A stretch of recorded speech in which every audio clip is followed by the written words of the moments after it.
So I guess I'll begin. The title of the talk is the Brahman, the absolute, the omnipresent reality, the divine. Savitri is a treasure chest full of wisdom and beauty.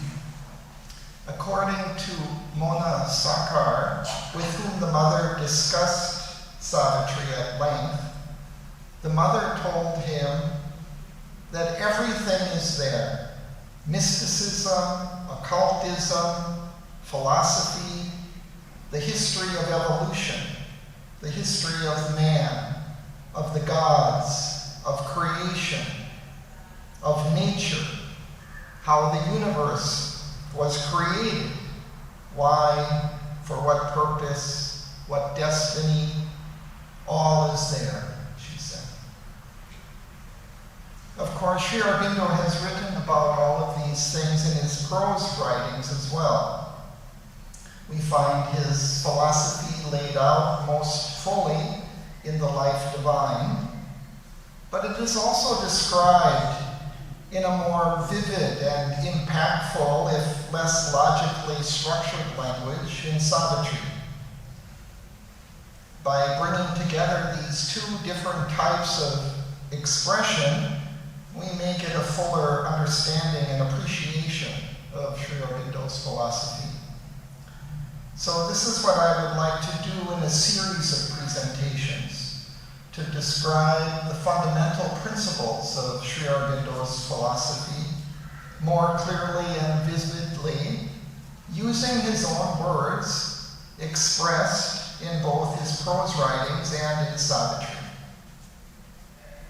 So in today's talk, I will focus on the principle of the Brahman, a word which is not used in Savitri, but which is translated by Sri Aurobindo in both his prose and his poetry by such terms as the absolute, the supreme or omnipresent reality, God, and his more generic and frequently used term, the divine. And this concept is also a key to other aspects of his philosophy and to unlocking the mystery of our own existence in our often vexed and difficult lives. We find perhaps the most comprehensive and detailed explanation of this concept in The Life Divine in the chapter called Brahman, Purusha, Ishwara, Maya, Prakriti, Shakti. So I would like to begin by quoting a long passage from this chapter, which starts at its beginning, and briefly highlight key points. I'll break it into several shorter segments and comment on each. And afterwards, I'll supplement this explanation with two shorter quotes from other prose writings, from The Synthesis of Yoga and one from the Letters on Yoga, which bring out other aspects and round out our understanding of the concept. And then following these, I will quote several long passages from Savitri and briefly highlight the central principles that are expressed. So, beginning in The Life Divine, Sri Aurobindo says, "There is then a supreme reality, eternal, absolute, and infinite. Because it is absolute and infinite, it is in its essence indeterminable. It is indefinable and inconceivable by finite and defining mind. It is ineffable by mind-created speech.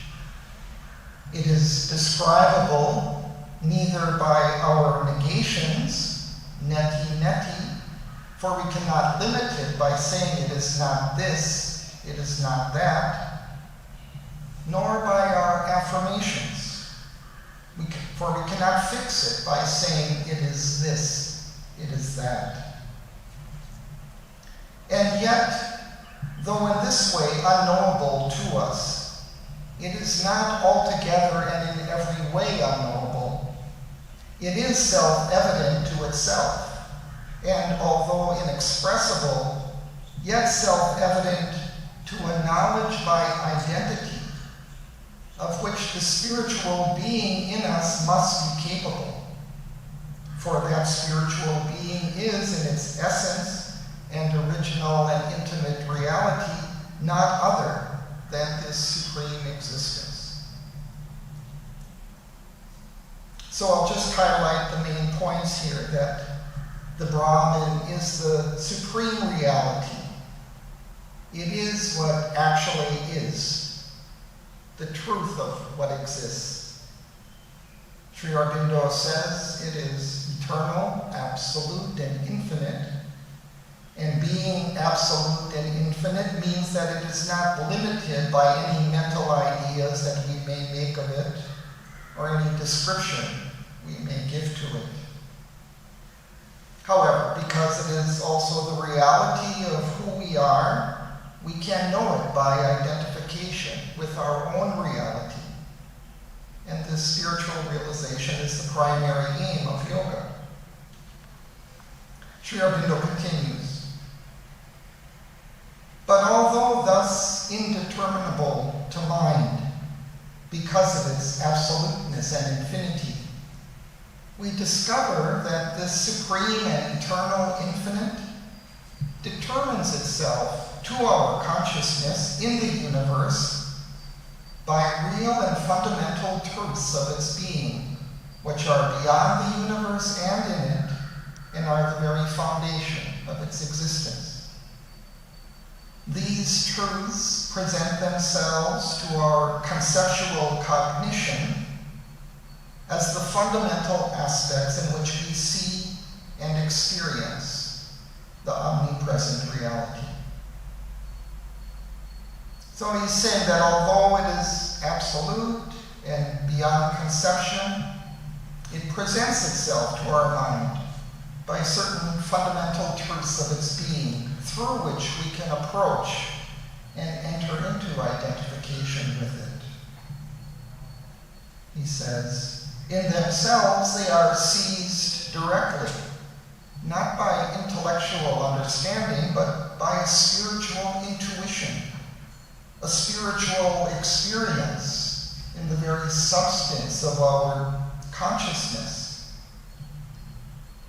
But they can also be caught at in conception by a large and plastic idea, and can be expressed in some sort by a plastic speech, which does not insist too much on rigid definition or limit the wideness and subtlety of the idea. In order to express this experience or this idea with any nearness, a language has to be created, which is at once intuitively metaphysical and revealingly poetic, admitting significant and living images as the vehicle of a close, suggestive, and vivid indication. So we note here that this large and plastic idea and this plastic speech, which does not insist too much on rigid definition, in a language at once intuitively metaphysical and revealingly poetic, is expressed here in the Life Divine, in the continuation of the same passage, as we will see. But it is perhaps even better expressed in the poetry of Savitri, which we'll see in a few minutes. A few lines down, Sri Aurobindo continues. The supreme truth aspect, which thus manifests to us, is an eternal and infinite and absolute self-existence, self-awareness, self-delight of being. This founds all things and secretly supports and pervades all things. This self-existence reveals itself again in three terms of its essential nature: self, conscious being or spirit, and God, or the divine being. The Indian terms are more satisfactory. Brahman, the reality, is Atman, Purusha, Ishvara. For these terms grew from a root of intuition, and while they have a comprehensive preciseness, are capable of a plastic application which avoids both vagueness in the use and the rigid snare of a too limiting intellectual concept. The supreme Brahman is that which in Western metaphysics is called the absolute. But Brahman is at the same time the omnipresent reality in which all that is relative exists as its forms or its movements. This is an absolute which takes all relativities in its embrace. So here Sri Aurobindo indicates the fundamental truths of the supreme reality which it presents to our mind and through which we can enter into identification with it. These are first Satchidananda, infinite existence, infinite self-awareness, infinite self-delight of being. And usually these three are considered as fused into one, that is, as a fully conscious and delightful infinite existence. But they can also be experienced in such a way that one or another stands out in front and the others stand in the background of the experience. These underlie all things. They are the fundamental reality as far as we can conceive of it.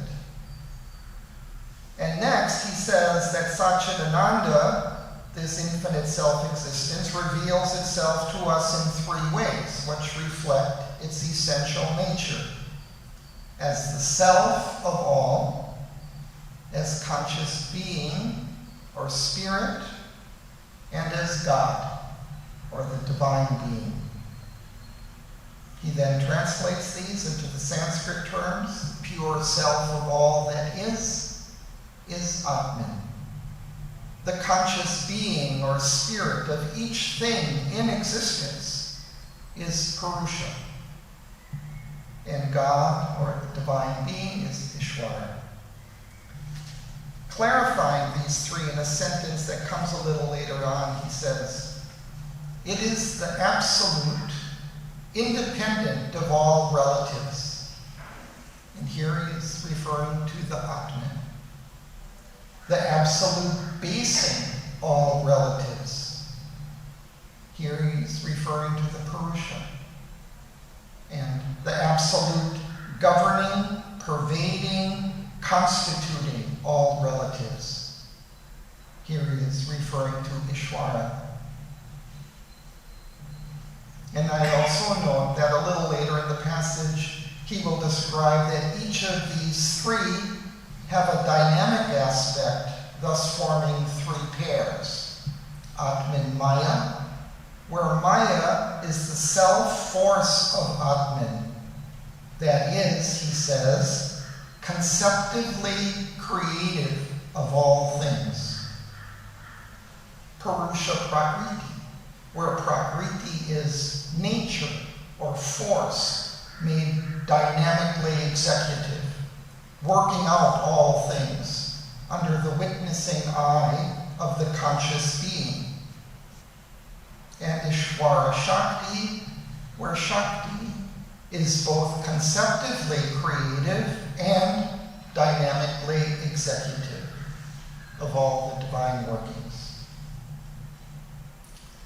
Now, to continue with the passage where he describes the reality in terms of these various principles, and here he uses this more plastic, intuitive, revealingly poetic language that he mentioned earlier. He says, "The Upanishads affirm that all this is the Brahman. Mind is Brahman. Life is Brahman. Matter is Brahman.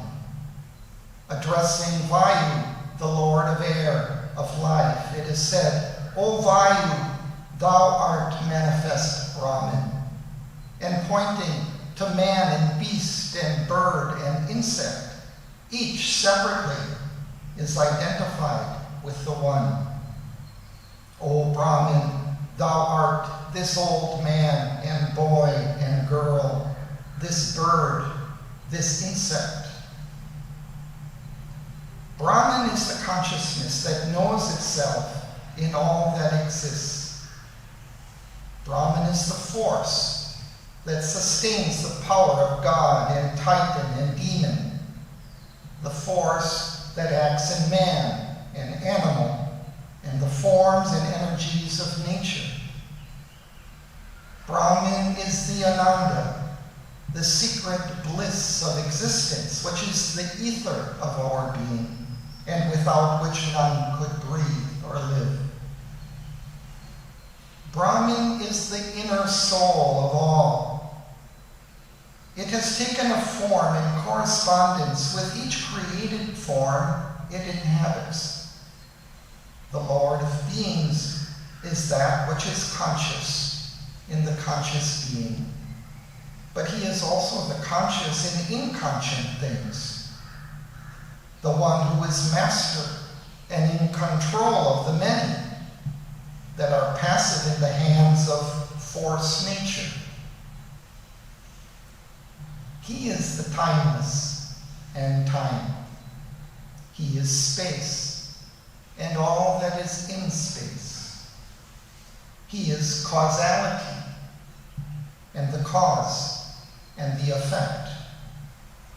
He is the thinker and his thought, the warrior and his courage, the gambler and his dice throw. All realities and all aspects and all semblances are the Brahman.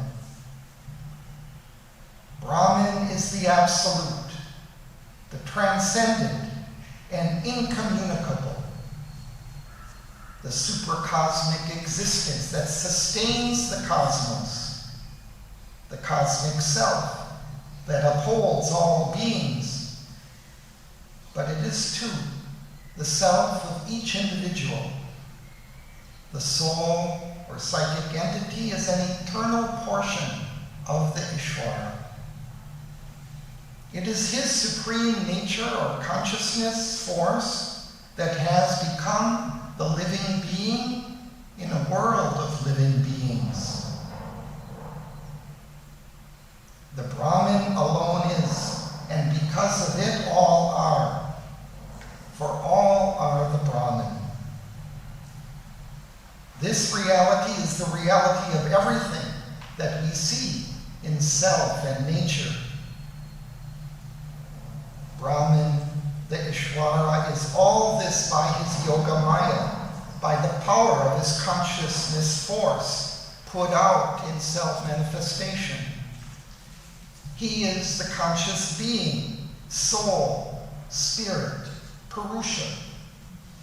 And it is by his nature, the force of his conscious self-existence, that he is all things. He is the Ishvara, the omniscient and omnipotent all-ruler. And it is by his Shakti, his conscious power, that he manifests himself in time and governs the universe. These and similar statements taken together are all comprehensive. It is possible for the mind to cut and select, to build a closed system and explain away all that does not fit within it. But it is on the complete and many-sided statement that we must take our stand if we have to acquire an integral knowledge. So I need not parse this statement, but I'll highlight the statement that Brahman is the absolute, the transcendent and incommunicable, the supracosmic existence that sustains the cosmos, the cosmic self that upholds all beings, but it is to the self of each individual. The soul or psychic entity is an eternal portion of the Ishvara. At the same time, we should highlight that Brahman is not only the self or soul or spirit of things, but he also is all things, the living being in a world of living beings.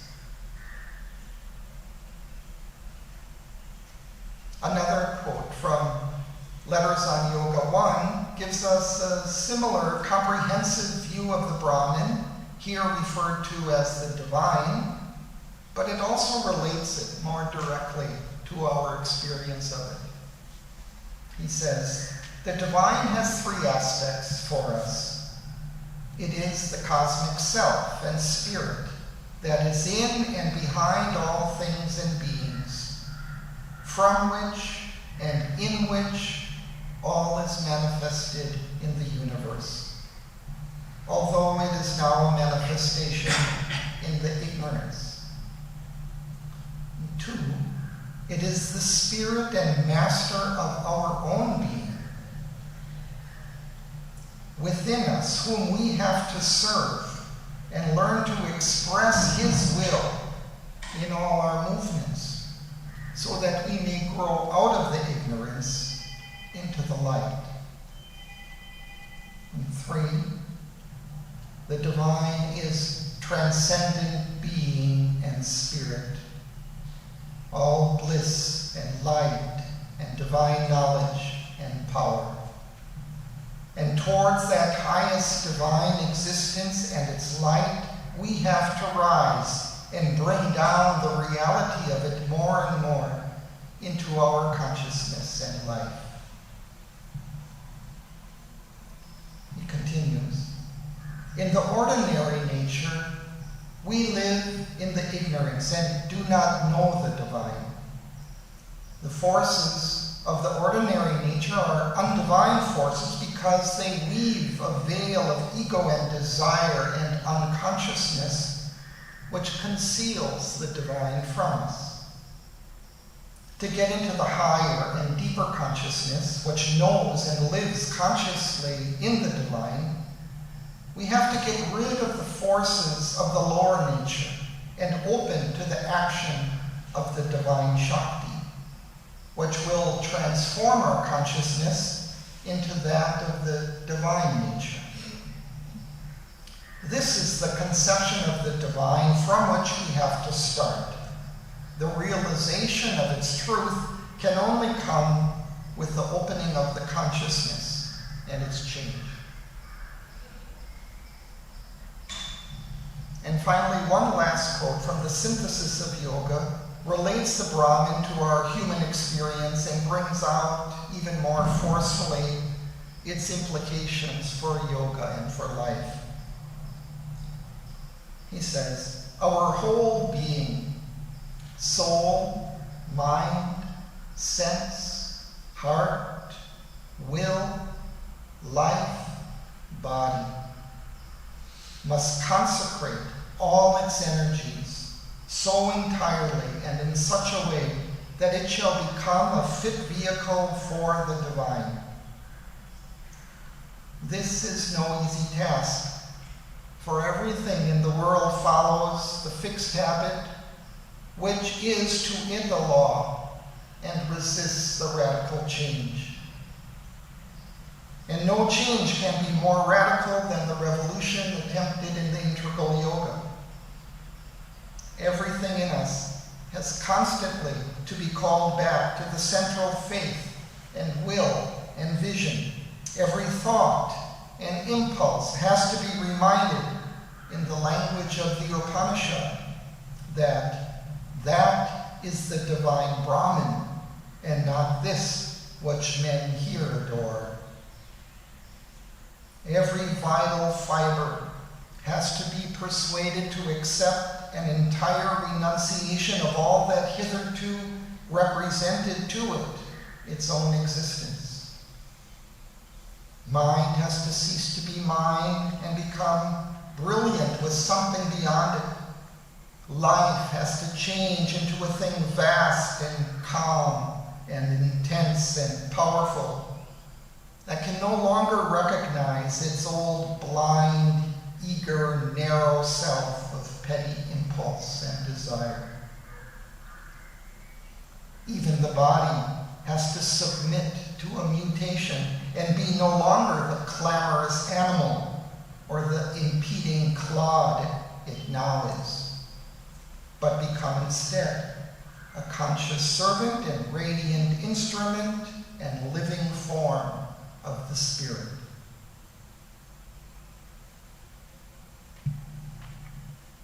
So while Brahman is everything and everywhere, we live in its domains of ignorance, in a state in which we are effectively separated from it in our own limited and egoistic existence.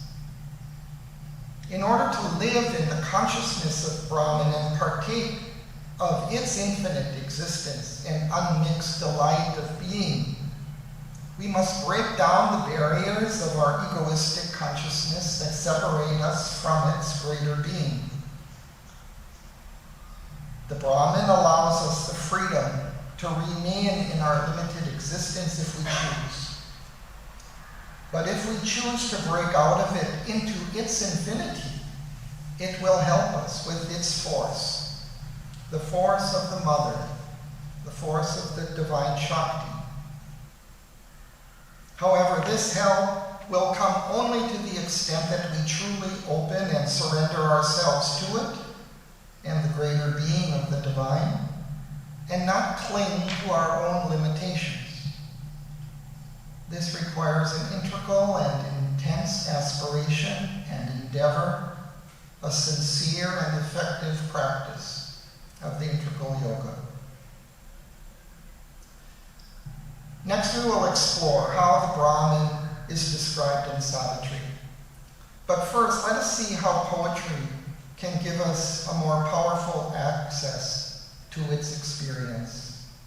In the future poetry, Sri Aurobindo says, the rhythmic word has the subtly sensible element, its sound value, a quite immaterial element, its significance or thought value.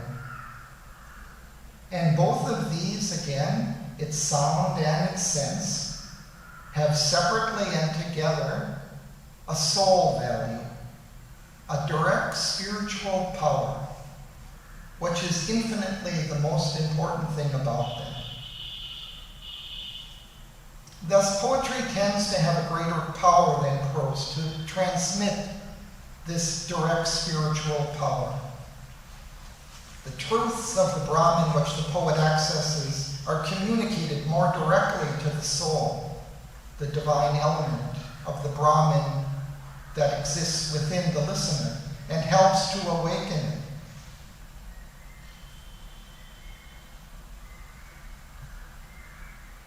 The main point of this is that we should attune ourselves to the sound of the poetry and not focus exclusively on its thought.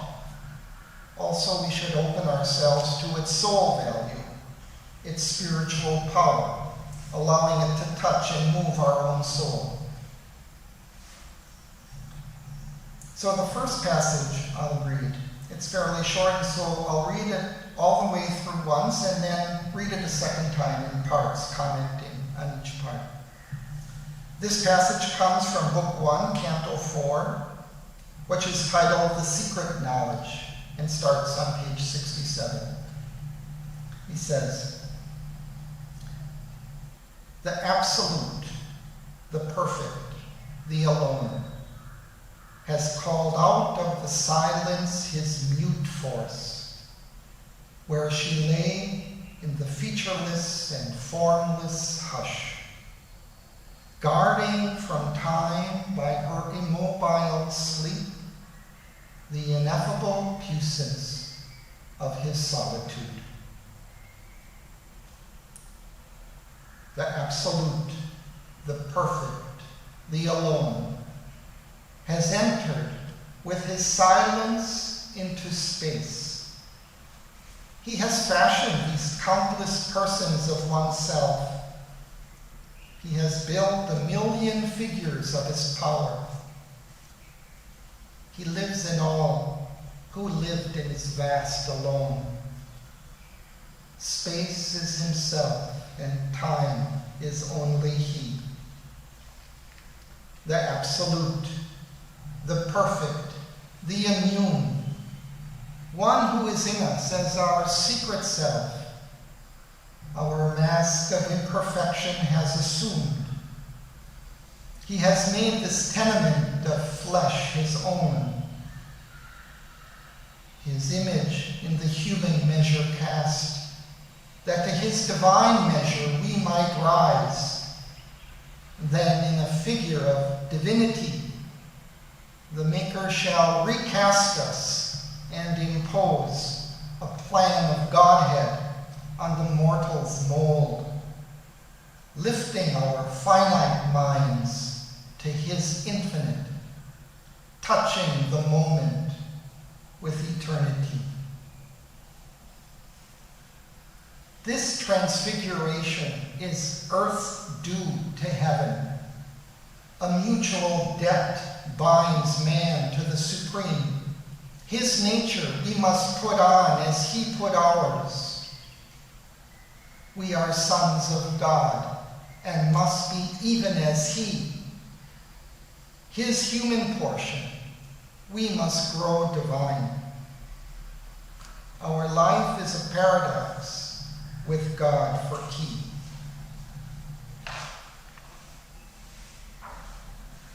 So I'll just reread section by section.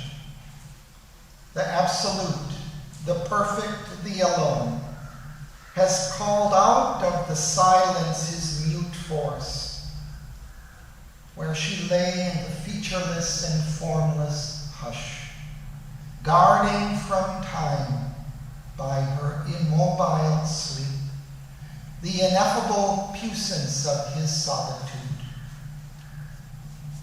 So here Sri Aurobindo is describing the transcendent, the Atman, existing in the silence, and his force is mute, silent, lying in the featureless and formless hush in an immobile sleep.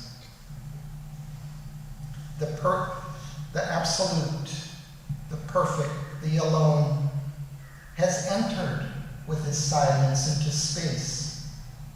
He has fashioned these countless persons of oneself.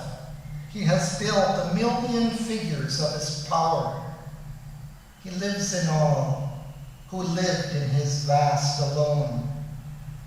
Space is himself, and time is only he. Here Sri Aurobindo describes the cosmic spirit entering with his silence into time and space, fashioning these countless persons of oneself, a million figures of his power. He lives in each and in all as the Purusha, with Prakriti as his outer nature.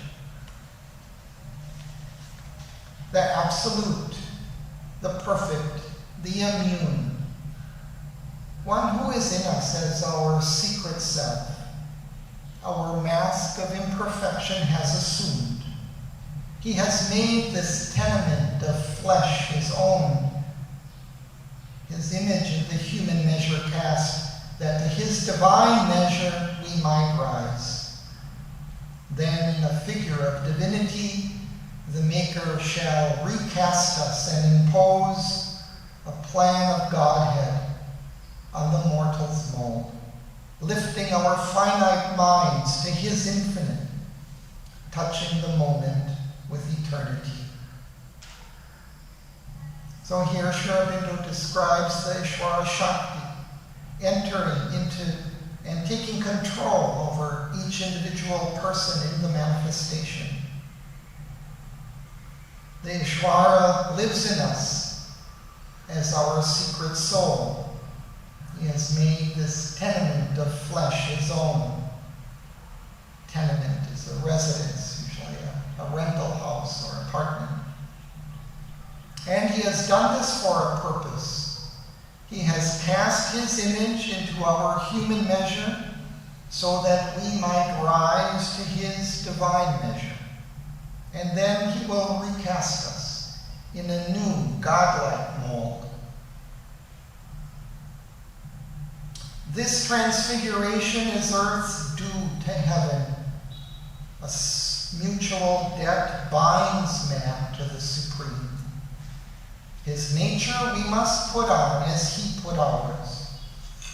We are sons of God and must be even as he. His human portion, we must grow divine. Our life is a paradox with God for key. So here Sri Aurobindo lays out our relation with the divine. We are sons of God and must become even as he. He has put on our nature and we must put on his. We are his human portion and we must grow divine. And I'd like to emphasize here the imperatives that Sri Aurobindo uses. This is earth's due to heaven. A mutual debt binds us. And the repetition of the word must. This is the paradox of our existence. It's challenge, and it's opportunity, and it's destiny. Now the next passage is longer and more elaborately and comprehensively describes the Brahman. I'll break it into several sections and briefly comment on each. This is from Book 10, Canto 4, called The Dream Twilight of the Earthly Real, on pages 656 to 658, starting near the middle of the page. It reads, "All contraries are aspects of God's face. The many are the innumerable one. The one carries the multitude in his breast. He is the impersonal, inscrutable soul. He is the one infinite person seeing his world. The silence bears the eternal's great dumb seal. His light inspires the eternal word. He is the immobile's deep and deathless hush. Its white and soundless, blank, negating calm. Yet stands the Creator Self, the Almighty Lord, and watches his will done by the forms of gods and the desire that goads half-conscious man and the reluctant and unseeing night. Here, Sri Aurobindo reconciles different aspects of the one Brahman, the one and the many, the impersonal and the personal, the silence and the word, the white and signless blank negating calm, and the Creator Self, the Almighty Lord, who watches over his creation, stretching from the gods to the reluctant and unseen night, as they fulfill his will.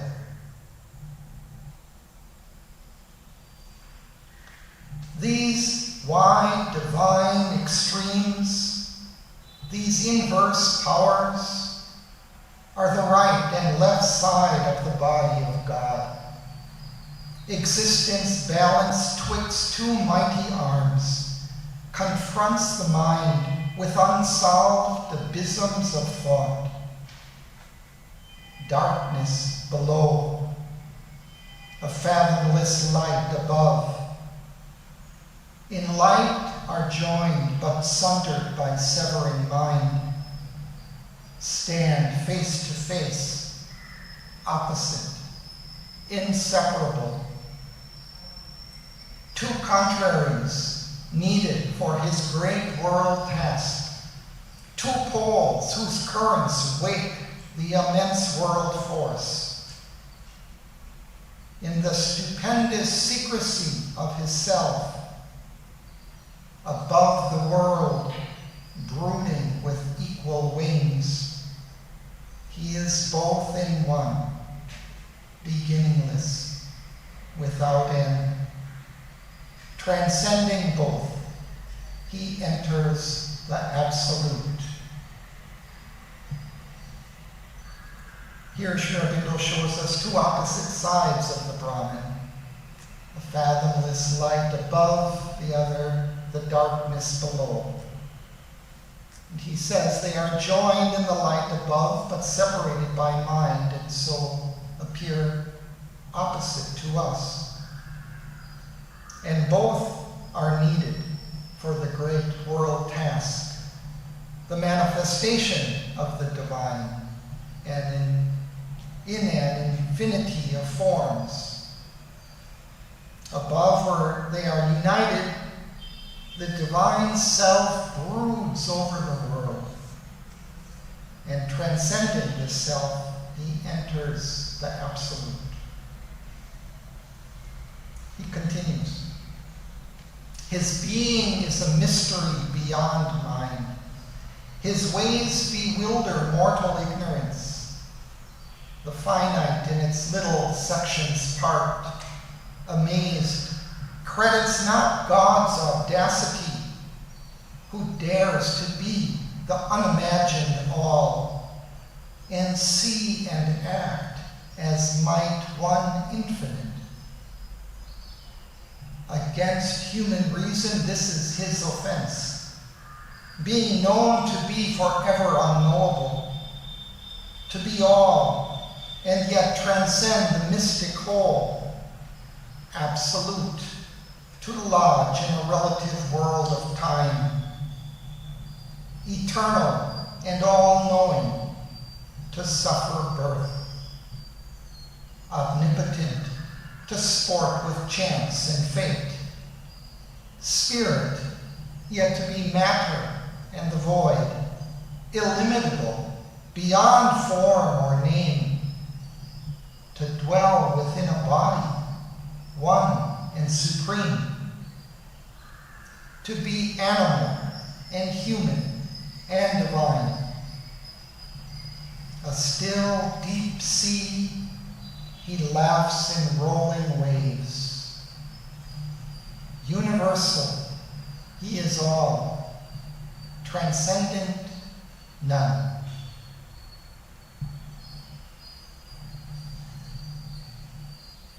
Here, Sri Aurobindo explains that this ultimate unity of these dualities of the divine baffles the mind. As he puts it in the first line, all contraries are aspects of God's face. He explains that the expression of the one divine in its various dual aspects bewilders us, to be simultaneously what is known and yet unknowable, all and yet transcendent of all, absolute and eternal, and yet suffer birth in time, spirit and yet be matter and the void, beyond form or name and yet dwell in a body, universal and all, and yet be transcendent and none. And he brings the mystery a little closer to our experience and understanding with the line, a still deep sea, he laughs in rolling waves. It continues. To man's righteousness, this is his cosmic crime. Almighty beyond good and evil to dwell, leaving the good to their fate in a wicked world, and evil to reign in this enormous scene. All opposition seems, and strife and chance, and aimless labor with but scanty sense, to eyes that see a part and miss the whole. The surface men scan, the depths refuse their search. A hybrid mystery challenges the view, or a discouraging, sordid miracle. Yet in the exact, inconscient, stark conceit, in the casual error of the world's ignorance, a plan, a hidden intelligence is glimpsed. There is a purpose in each stumble and fall. Nature's most careless lolling is a pose, preparing some forward step, some deep result. Ingenious notes plugged into a motive score. These million discords dot the harmonious theme of the evolution's huge orchestral dance. Here, Sri Aurobindo shows how the mystery of the divine's unity of dualities baffles our human sense of morality and goodness. Says that the divine is beyond good and evil, but it appears to leave the good to their fate in a wicked world and allows evil to reign here. But he explains that it appears this way to us because we see only parts and not the whole, that there is a plan and a purpose in the world's design, and that these million discords are incidental dots or ingenious notes in the harmonious theme of the evolution's huge orchestral dance. It continues.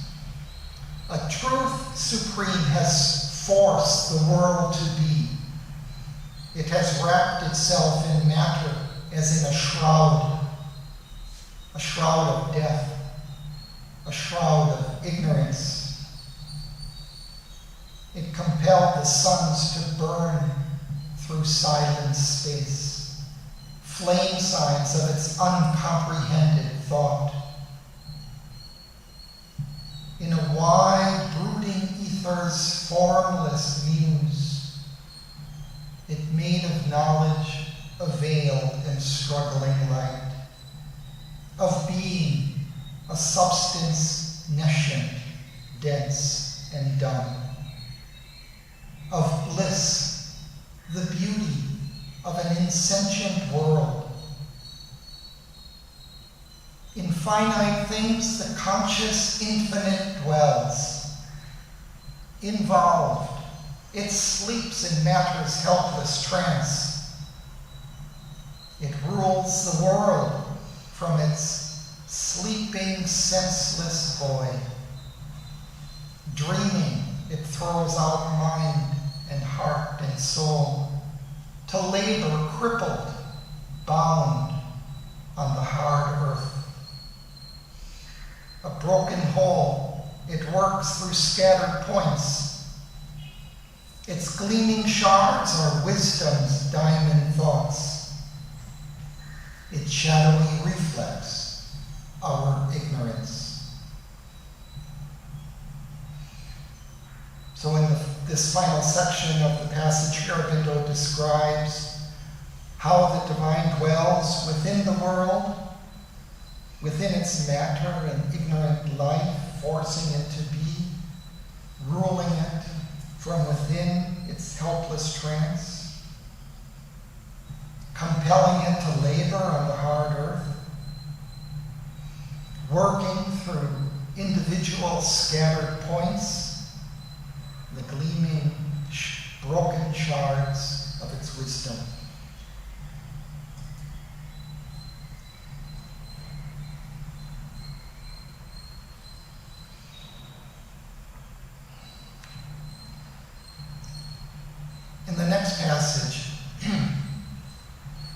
get the description of a subjective experience of the Brahman. It is Savitri's experience at the culmination of her yoga just prior to Satyavan's death. She has already discovered her soul and has had the realization of nirvana. And here she has the experience of the cosmic spirit and cosmic consciousness. The passage comes from Book 7, Canto 7, the cosmic spirit and the cosmic consciousness, and starts on page 555. It was herself. It was the self of all. It was the reality of existing things. It was the consciousness of all that lived and felt and saw. It was timelessness and time. It was the bliss of formlessness and form. It was all love and the one beloved's arms. It was sight and thought in one all-seeing mind. It was joy of being on the peaks of God. She passed beyond time into eternity, slipped out of space, and became the infinite. Her being rose into unimaginable heights and found no end of its journey in the self. It plunged into the unfathomable deeps and found no end to the silent mystery that held all world within one lonely breast, yet harbored all creation's multitudes. She was all vastness and one measureless point. She was a height beyond heights, a depth beyond depth. She lived in the everlasting and was all that harbors death and bears the wheeling hours.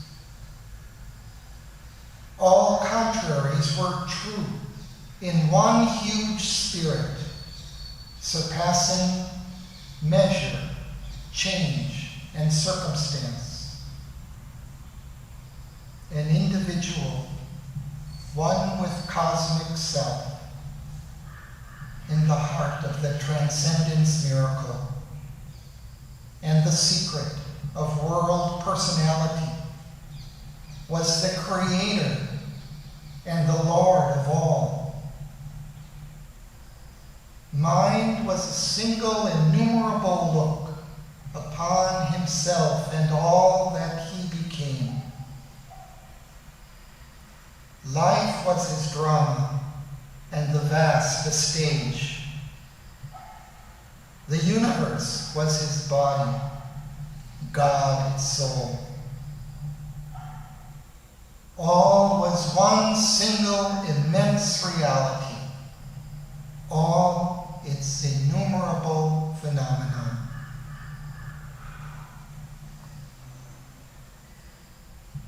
So Sri Aurobindo describes this experience of Savitri as the unification of the individual with the cosmic self in the heart of the transcendence miracle.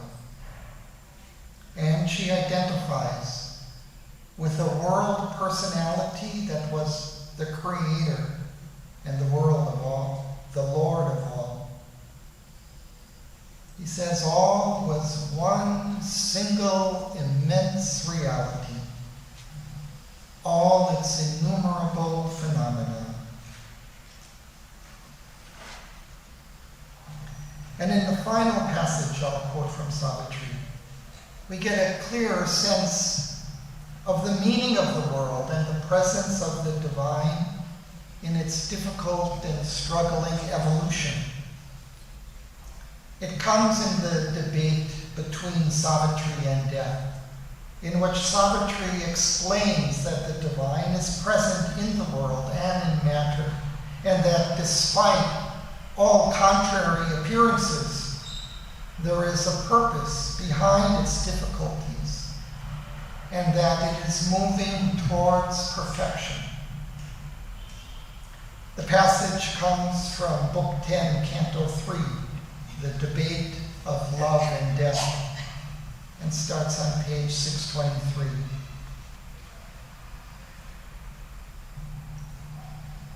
In God concealed, the world began to be. Tardily it travels towards manifest God. Our imperfection towards perfection toils. The body is the chrysalis of a soul. The infinite holds the finite in its arms. Time travels towards revealed eternity. A miracle structure of the eternal mage. Matter its mystery hides from its own eyes. A scripture written out in cryptic signs, and occult document of the all-wonderful's art. All here bears witness to his secret might. In all, we feel the presence, we feel his presence and his power. A blaze of his sovereign glory is the sun. A glory is the gold and glimmering moon. A glory is his dream of purple sky. A march of his greatness are the wheeling stars. His laughter of beauty breaks out in green trees. His moments of beauty triumph in a flower. The blue seas chant, the rivulet's wandering voice, are murmurs falling from the eternal's heart. This world is God fulfilled in outwardness. His ways challenge our reason and our sense. By blind, brute movements of an ignorant force, by means we slight as small, obscure, or base, a greatness founded upon little things. He has built a world in the unknowing void. His forms he has massed from infinitesimal dust. His marvels are built from insignificant things. If mind is crippled, life untaught and crude, if brutal masks are there and evil deeds, they are incidents of his vast and varied plot. His great and dangerous dramas need its steps. He makes with these and all his passion play, a play and yet no play, but the deep scheme of a transcendent wisdom, finding ways to meet her Lord in the shadow and the night. Above her is the vigil of the stars, watched by a solitary infinitude. She embodies in dumb matter the divine, in simple minds and lives the absolute.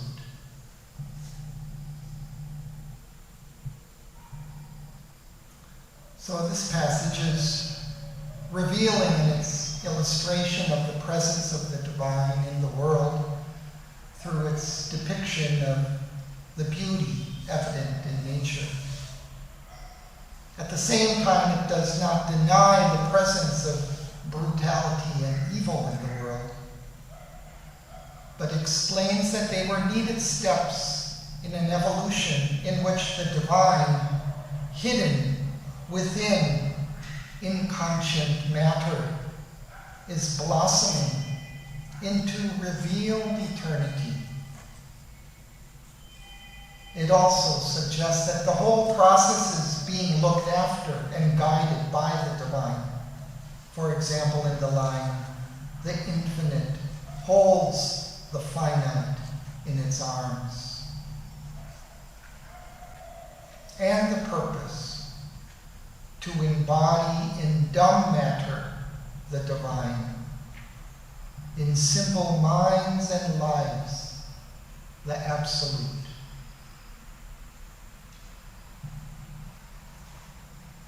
So we have considered the indescribable Brahman as it is described by Sri Aurobindo in both his prose and poetry. As Sri Aurobindo noted in the quote at the beginning of this talk, that although the Brahman is unknowable to our minds, we can know it through identification with it, because it is the essential reality of who we are. Inspired language can help us in this endeavor to identify with our essential reality.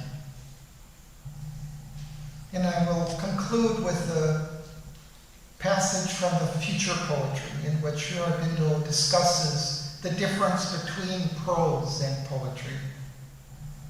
He says, "Reason and taste, two powers of the intelligence, are rightly the supreme gods of the prose stylist, while to the poet they are only minor deities. If it, that is prose, goes beyond these limits, approaches in its measures a more striking rhythmic balance, uses images for sheer vision, opens itself to a mightier breadth of speech, prose style passes beyond its normal province and approaches or even enters the confines of poetry. It becomes poetical prose, or even poetry itself, using the apparent forms of prose as a disguise or a loose apparel.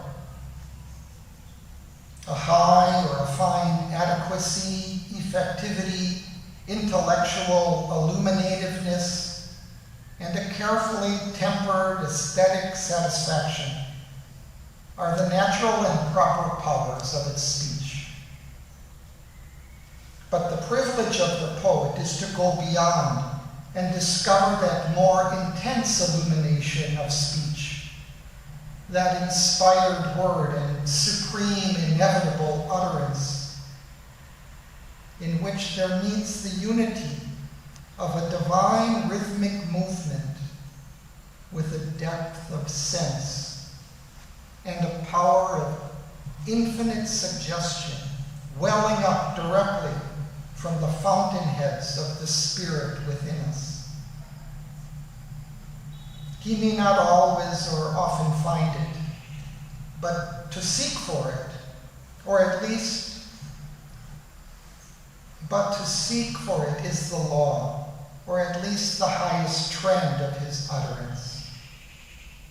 And when he can not only find it, but cast it into some deeply revealed truth of the Spirit itself, he utters the mantra. So, thank you.